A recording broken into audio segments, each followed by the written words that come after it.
मराठी भाषेला अभिजात भाषेचा दर्जा मिळावा हे आपण सगळ्यांनी पाहिलेलं स्वप्न, त्यासाठी अनेकांनी आपापलं योगदान दिलं आणि आज त्या सगळ्यांच्या प्रती मनामध्ये कृतज्ञतेची भावना आहे, कारण ते स्वप्न आज साकार झालेलं आहे.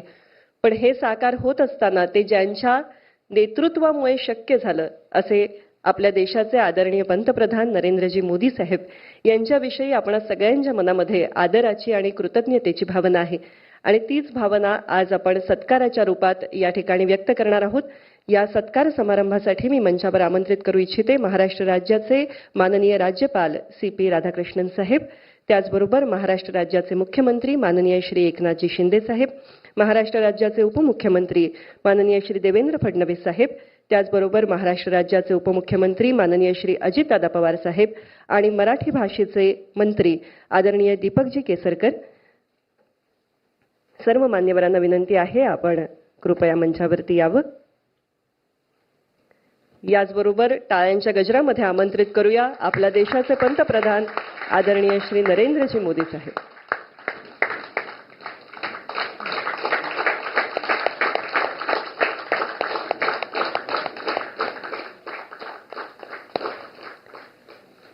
मराठी संस्कृतीचं प्रतीक असणारं महाराष्ट्राचं महावस्त्र पैठणी, या पैठणीचा हा शेला आणि फेटा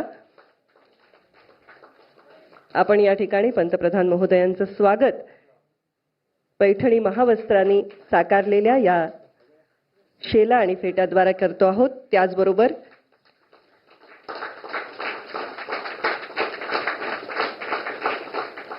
ज्या ज्ञानेश्वर माऊलींनी मराठी भाषेचा सार्थ अभिमान आपल्याला दिला, त्या ज्ञानेश्वर माऊलींची ही सुंदरशी प्रतिमा मूर्ती आपण या ठिकाणी पंतप्रधान महोदयांच्या हाती सुपूर्द केलेली आहे. त्याचबरोबर ज्ञानेश्वरी, श्रीमान योगी आणि मराठी माती हा कविवर्य कुसुमाग्रजांचा काव्यसंग्रह अशा 3 साहित्यकृती या ठिकाणी आपण भेट दिलेल्या आहेत.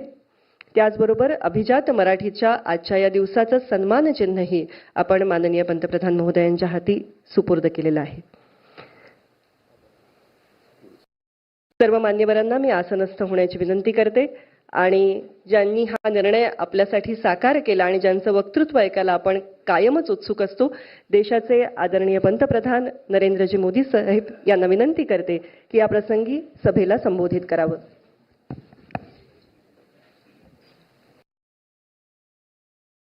महाराष्ट्र के गवर्नर CP राधाकृष्णन जी, मुख्यमंत्री श्रीमान एकनाथ शिंदे जी, उप मुख्यमंत्री देवेंद्र फडणवीस जी, अजित पवार जी, केंद्र में मेरे सभी सहयोगी, कई पीढ़ियों पर अपनी गायकी की छाप छोड़ने वाली आशाताई जी, जाने माने अभिनेता भाई सचिन जी, नामदेव कांबले जी, सदानंद मौर्य जी, महाराष्ट्र सरकार के मंत्री भाई दीपक जी, मंगल प्रभात लोढ़ा जी, बीजेपी मुंबई के अध्यक्ष भाई आशीष जी, अन्य महानुभाव भाई और बहनों, अगदी सुरुवातीला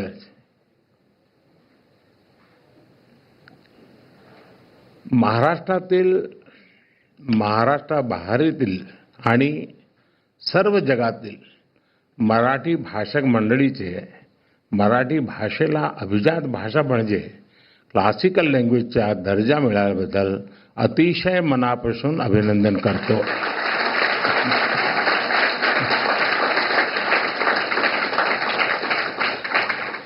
केंद्र सरकार द्वारा मराठी भाषा को अभिजात भाषा का दर्जा दिया गया है. आज मराठी भाषा के इतिहास का स्वर्णिम अवसर है और मौर्य जी ने बहुत बढ़िया तरीके से इसको समेकअप किया.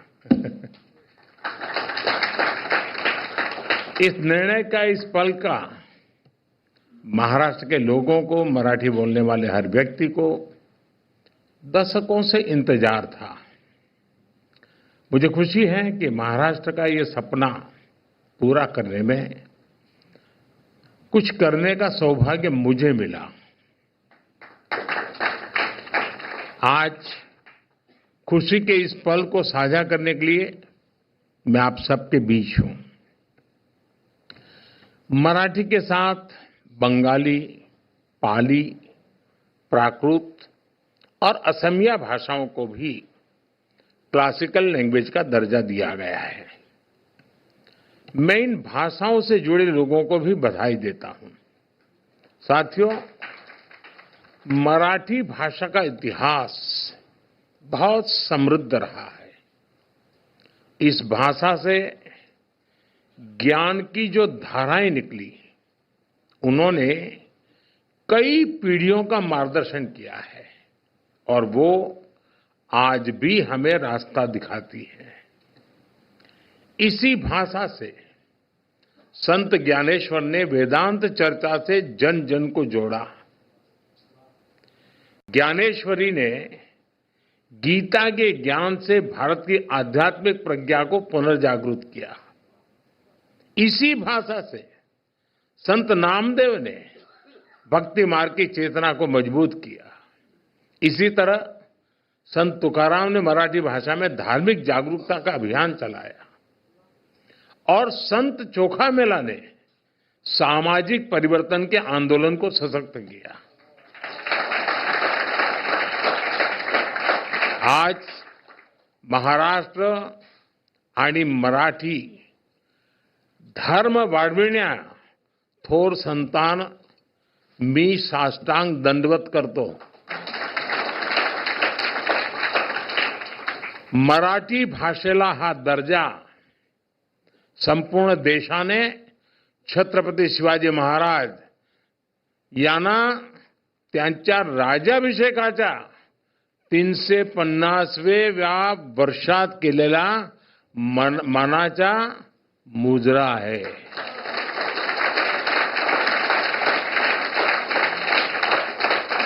साथियों, भारत के स्वतंत्रता संग्राम का इतिहास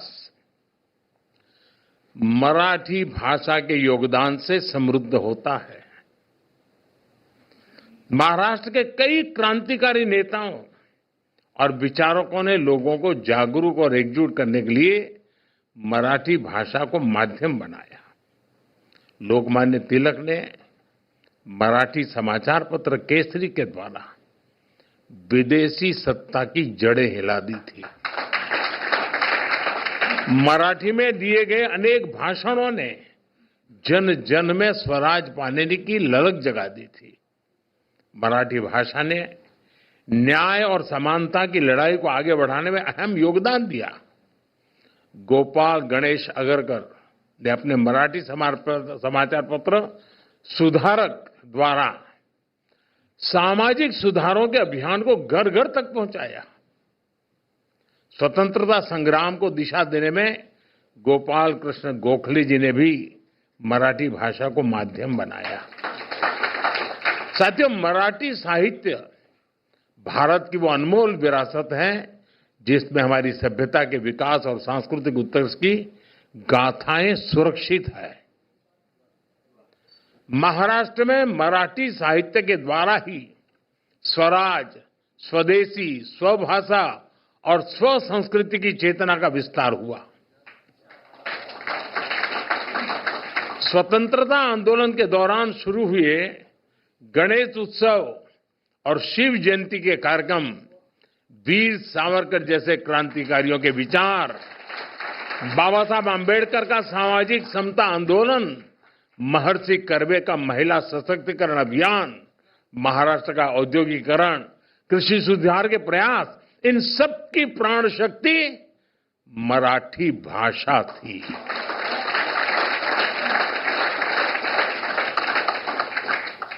हमारे देश की सांस्कृतिक विविधता मराठी भाषा से जुड़कर और समृद्ध हो जाती है।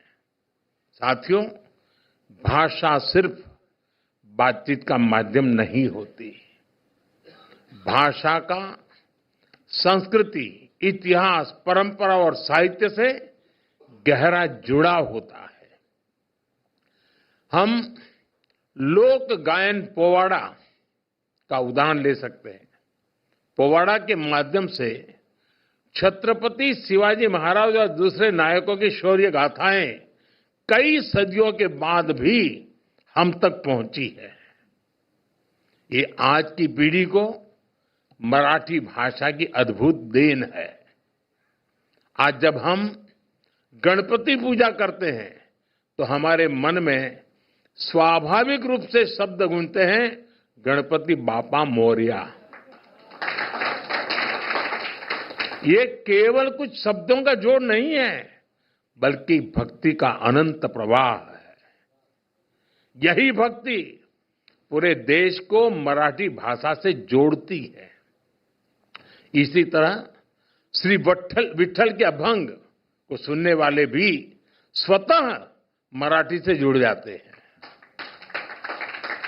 साथियों, मराठी भाषा को यह गौरव दिलाने के लिए मराठी साहित्यकारों, लेखकों, कवियों और असंख्य मराठी प्रेमियों ने लंबा प्रयास किया है। मराठी भाषा को क्लासिकल लैंग्वेज की मान्यता के रूप में कई प्रतिभाशाली साहित्यकारों की सेवा का प्रसाद मिला है। इसमें बाळ साथी जांभेकर, महात्मा ज्योतिबा फुले, सावित्रीबाई फुले, कृष्णाजी प्रभाकर खाडिलकर, केशव सूत, श्रीपाद महादेव माटे, आचार्य अत्रे, शांताबाई शेड़के, गजानन दिगंबर मारगुलकर, कुसुमाग्र जैसी विभूतियों का योगदान अतुलनीय है। मराठी साहित्य की परंपरा केवल प्राचीन ही नहीं, बल्कि बहुआयामी है। विनोबा भावे, श्रीपाद अमृत डांगे, दुर्गाबाई भागवत, बाबा आमटे, दलित साहित्यकार दया पवार, बाबा साहब पुरंदरे जैसी कई हस्तियों ने मराठी साहित्य में महत्वपूर्ण योगदान दिया है। मैं आज मराठी की सेवा करने वाले पुरुषोत्तम लक्ष्मण देशपांडे,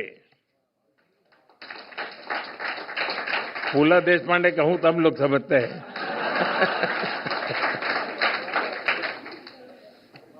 डॉक्टर अरुणा ढेरे, डॉक्टर सदानंद मोरे,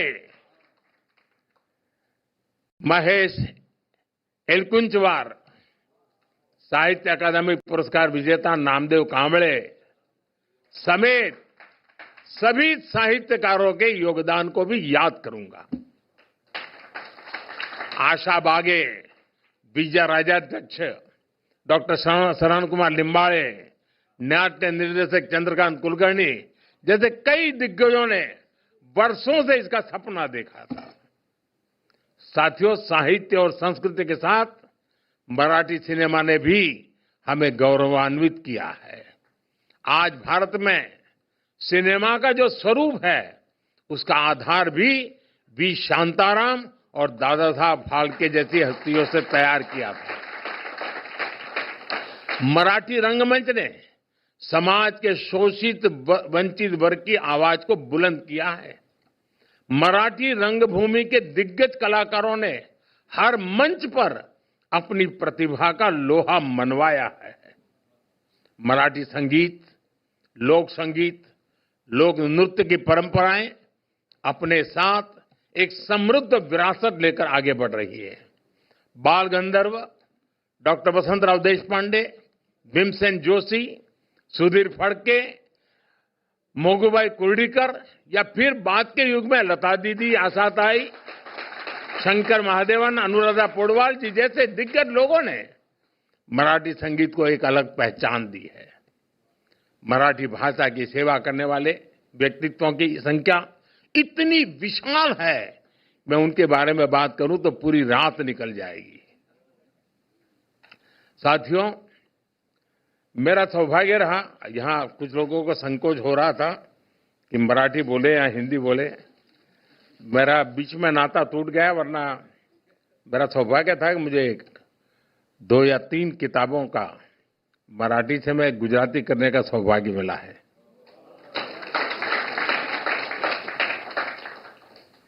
अब पिछले 40 साल से मेरा संपर्क टूट गया, वरना मैं काफी मात्रा में मराठी में अपनी गाड़ी चला लेता था। लेकिन अभी भी मुझे कोई ज्यादा असुविधा नहीं होती है, और इसका कारण ये था कि मैं जब प्रारंभिक मेरा जीवन था, मैं अहमदाबाद में एक जगन्नाथ जी मंदिर है, वहीं रहता था, और वहीं कैलिको मिल थे पास में ही, और कैलिको मिल में जो मजदूरों के क्वार्टर थे, उसमें एक भिड़ेकर के परिवार महाराष्ट्र का रहता था, और उनको शुक्रवार को छुट्टी होती थी। तो स्टेगरिंग होता था उस समय, बिजली की तकलीफें रहती थी। मैं कोई पॉलिटिकल कमेंट नहीं कर रहा हूं, लेकिन वो दिन ऐसे ही थे। तो शुक्रवार को उनको छुट्टी होती थी, तो मैं शुक्रवार उनके घर मिलने जाता था। तो मुझे याद है कि उनके घर के पड़ोस में एक छोटी बच्ची थी, वो मेरे से मराठी बात करती थी। बस उसी ने मेरे गुरु बन करके मुझे मराठी सिखा दी। साथियों, मराठी को क्लासिकल लैंग्वेज का दर्जा मिलने से मराठी भाषा के अध्ययन को बढ़ावा मिलेगा, इसे रिसर्च और साहित्य संग्रह को बढ़ावा मिलेगा। सबसे महत्वपूर्ण बात यह है कि भारत की यूनिवर्सिटीज में मराठी भाषा के अध्ययन की सुविधा मिल सकेगी। केंद्र सरकार के फैसले से मराठी भाषा के विकास के लिए काम करने वाले संगठनों, व्यक्तियों और छात्रों का बढ़ावा मिलेगा। इससे शिक्षा और रिसर्च के क्षेत्र में रोजगार के नए अवसर भी बनेंगे। साथियों, आजादी के बाद देश में पहली बार ऐसी सरकार बनी है जो मातृभाषा में पढ़ाई को महत्व देती है। मुझे याद है, मैं बहुत साल पहले एक बार अमेरिका गया, तो एक परिवार में मुझे रुकना था, और मुझे उस परिवार की एक आदत मेरे मन को छू गई। मूल वो तेलुगु परिवार था, लेकिन उनके घर में नियम था, लाइफ तो अमेरिकन थी, जीवन तो वहीं का था, लेकिन नियम था कि कुछ भी हो जाए, शाम को खाना खाते समय टेबल पर परिवार के सब लोग साथ बैठेंगे। और दूसरा था, शाम को खाना खाते समय परिवार का एक भी व्यक्ति तेलुगु भाषा के सिवा एक भी भाषा बोलेगा नहीं। उसके कारण वहां जो बच्चे पैदा हुए थे वो भी तेलुगु बोल लेते थे। मैंने देखा है, मार्क्सियन परिवार में जाएंगे तो आज भी सहज रूप से आपको मराठी भाषा सुनने को मिलेगी। बाकी लोगों का ऐसा नहीं है, छोड़ देते हैं, फिर उनको हेलो हाउ करने में मजा आ जाता है। साथियों, नई नेशनल एजुकेशन पॉलिसी के तहत अब मराठी में भी मेडिकल और इंजीनियरिंग की पढ़ाई संभव हुई है। इतना ही नहीं, मैंने सुप्रीम कोर्ट के जजेस के सामने रिक्वेस्ट की थी। मैंने कहा, एक गरीब आदमी आपकी अदालत में आता है और आप उसको अंग्रेजी में जजमेंट देते हैं, वो बेचारा क्या समझेगा, क्या दिया है आपने। और मुझे खुशी है कि आज हमारे जो जजमेंट है उसका जो ऑपरेटिव पार्ट है वो मातृभाषा में दिया जाता है। मराठी में लिखी साइंस, इकोनॉमिक्स, आर्ट, पोएट्री और तमाम विषयों की किताबों की उपलब्ध होती रही है और बढ़ रही है।